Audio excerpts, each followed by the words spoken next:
dipersembahkan oleh Anda kembali bersama kami di Q&A karena setiap pertanyaan selalu ada jawaban. Yes, kalau di Q&A pastinya nggak lengkap kalau nggak ada panelisnya. Dan kali ini kami sudah hadirkan 3 langsung panelisnya. Ini dari latar belakang berbeda-beda. Ada penulis, ada pengamat politik, sampai dengan influencer. Kita kasih tepuk tangan. Ada Kang Maman Suherman. Halo Kang Maman, apa kabar? Baik. Baik ya. Ada Ciki Fauzi. Halo Ciki. Dan juga ada Mas Henry Satrio. Halo Mas Hensat. Oke, kali ini para panelis, tadi kita udah membuka sedikit lah, korek-korek sedikit soal toleransi. Karena sosok yang satu ini kayaknya lekat dengan toleransi yang diturunkan oleh sang ayah, yang kita tahu Presiden keempat Republik Indonesia. Kalau dari masing-masing kira-kira ada pertanyaan dulu mungkin, tapi saya tertarik sama Kang Maman dulu deh. Wow. Kalau boleh Kang Maman itu dibuka sedikit, kok ada unsur-unsur Gus Dur itu di bajunya. Boleh buka nggak tuh Kang Maman? Saya agak-agak tertarik, bener kan? Kiaiku. Tuh, boleh Kang Maman ceritain. Apa nih maksudnya nih Kang Maman? Kiaiku. Banyak hal yang sangat pribadi. Tahun 91, atas doa beliau saya bisa berangkat haji. Kemudian saya bilang, apa maknanya wukuf di Arafah? Beliau menjawab sederhana. Kalau kamu nggak percaya berdoa, ya nggak usah berdoa di sana. Gitu aja kok repot. Itu Gus Dur. Saya nanya ke Kiai Zainuddin MZ, apa maknanya? Ikuti apa kata kiaimu. Maka saya berdoa ketika wukuf tahun 91. Saya rindu bapak saya yang sudah wafat 15 Januari 82. Ketika sedang ngaji sambil mendoakan itu, tiba-tiba ada laki-laki datang pakai baju ihram memegang kepala saya. Mirip bapak saya. Dan bapak dia mengatakan terima kasih sudah kamu doakan. Saya jatuh pingsan waktu itu. Karena kaget melihat sosok itu. Teman-teman marah, saya dikira dehidrasi dan lain sebagainya. Begitu saya bilang, kalian lihat sosok tadi? Lihat. Tapi bukan jamaah kita, kayaknya dia salah tenda, dia pegang kepala kamu pergi gitu. Saya laporkan ke Gus Dur lagi. Gus Dur bilang, Allah itu karena kamu memang sangat rindu dengan bapak kamu. Tapi tahun depan, badalkan bapak kamu, hajikan bapak kamu. Gus, saya tahun ini haji Abidin loh, atas biaya dinas. Kata Gus Dur, tahun depan haji Abu Bakar, atas budi baik kantor. Waduh. Dan saya berangkat lagi. Betul ya, kata-katanya terbukti saat itu ya. Ya, karena itu saya mengoleksi baju-baju saya, kaos. Ini semua isinya kaosnya Gus Dur nih. Oke, boleh dikasih lihat nggak Bang? Kang Maman coba. Dibawa langsung loh ke studio loh. Double XL Kang Maman. Oh banyak bener, ada beberapa tuh Kang Maman. Saya Gus sama Dur. suami saya ini.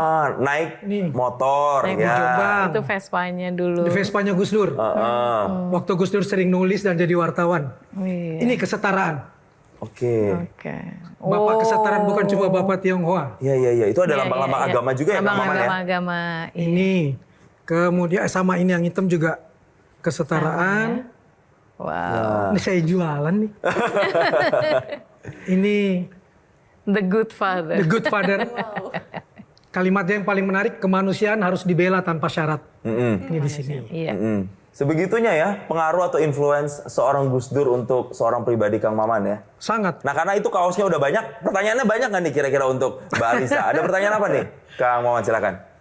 Kalau melihat 4 anak-anak Gus Dur, betul ya, empat perempuan ini, betul-betul memang ini di politik, ini di sosial, ini di Gerakan Nasional Literasi Digital, Anita, Iya. Inayah di dunia budaya. Apakah seperti itu memang warisan Gus Dur untuk anak-anak? Betul.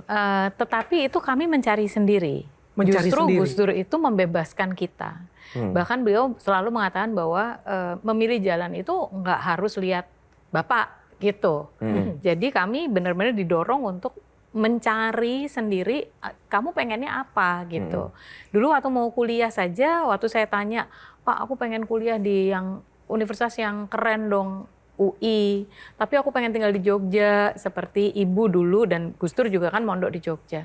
Terus jawabannya begini, di Jogja cuma ada UGM, dan UGM bayangan saya nih, anak SMA 8 Jakarta. Itu UGM, ya ampun, universitasnya Deso gitu ya, gitu.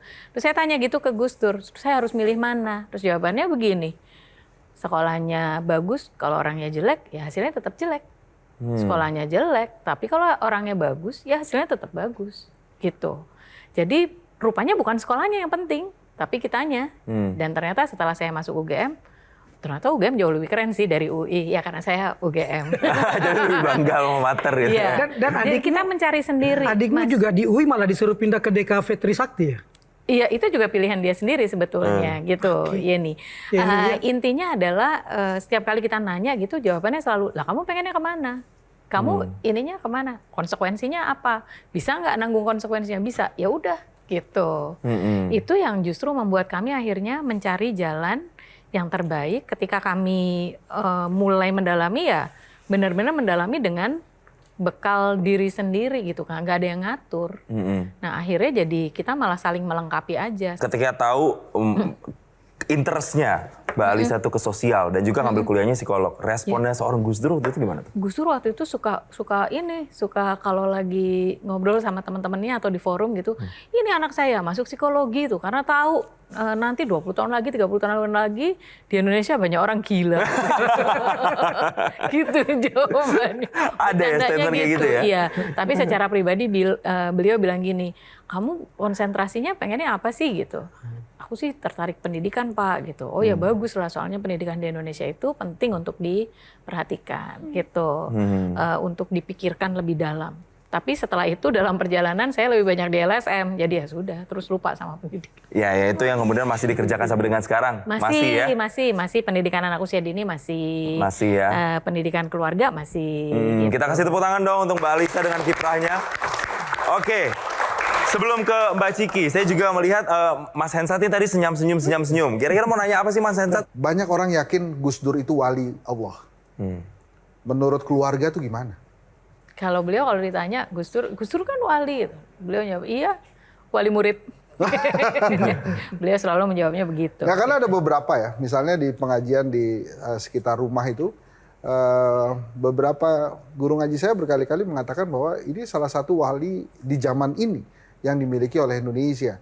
Dia bersaksi, katanya waktu itu satu pengajian dengan Gus Dur, kemudian dia melafalkan, saya titip doa untuk para wali Allah.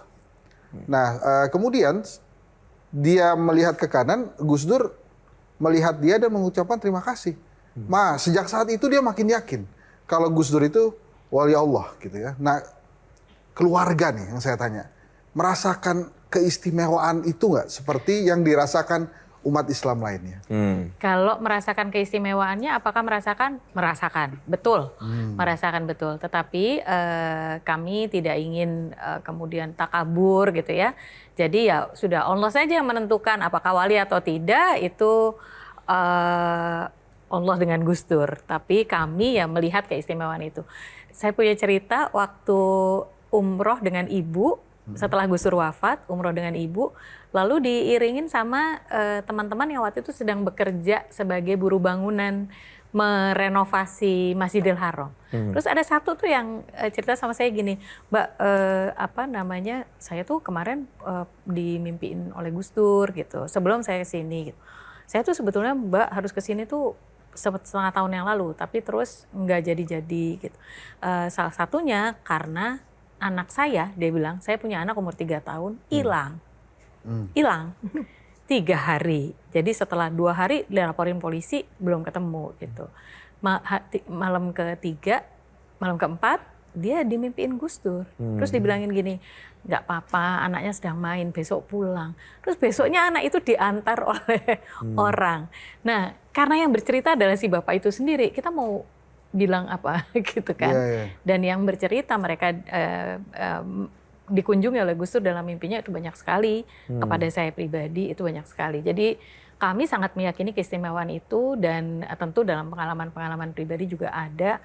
Tetapi soal wali atau bukan, itu bukan hak kami untuk menentukan beliau gitu. Banyak sekali berseliweran cerita bahwa misalnya Gus Dur sudah memprediksi Pak Prabowo akan menjadi presiden di usia senjanya. Kemudian banyak sekali cerita mengatakan Gus Dur sudah mengetahui kapan dia wafat. Dia bercerita akan diantar oleh banyak orang, dia akan ketemu bapaknya beserta tanggal-tanggalnya. Itu beneran diomongin Gus Dur? Kalau yang wafat, iya. Jadi yang wafat itu seminggu sebelumnya Gus Dur berkunjung ke Jombang.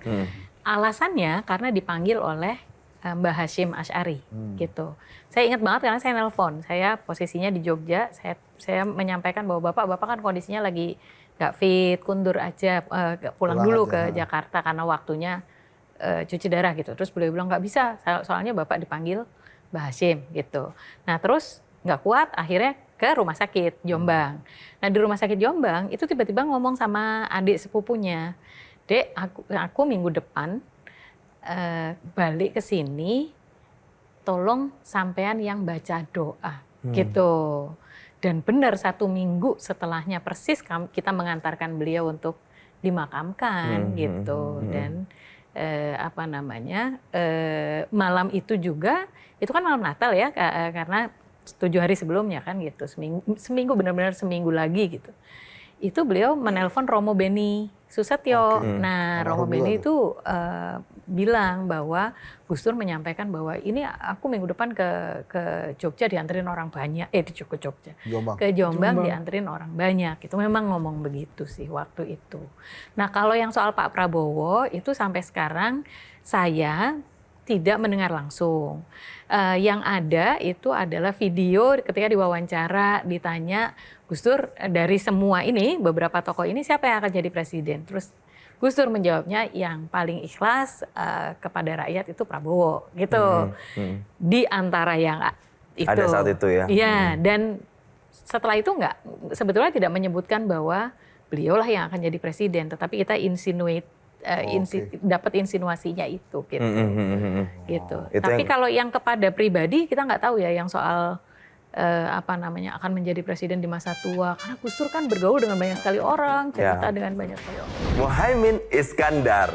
Harus ada jawabannya ya? Oh, harus dong, karena selalu ada jawaban. Oke, mau jawaban yang menyenangkan atau jawaban yang jujur?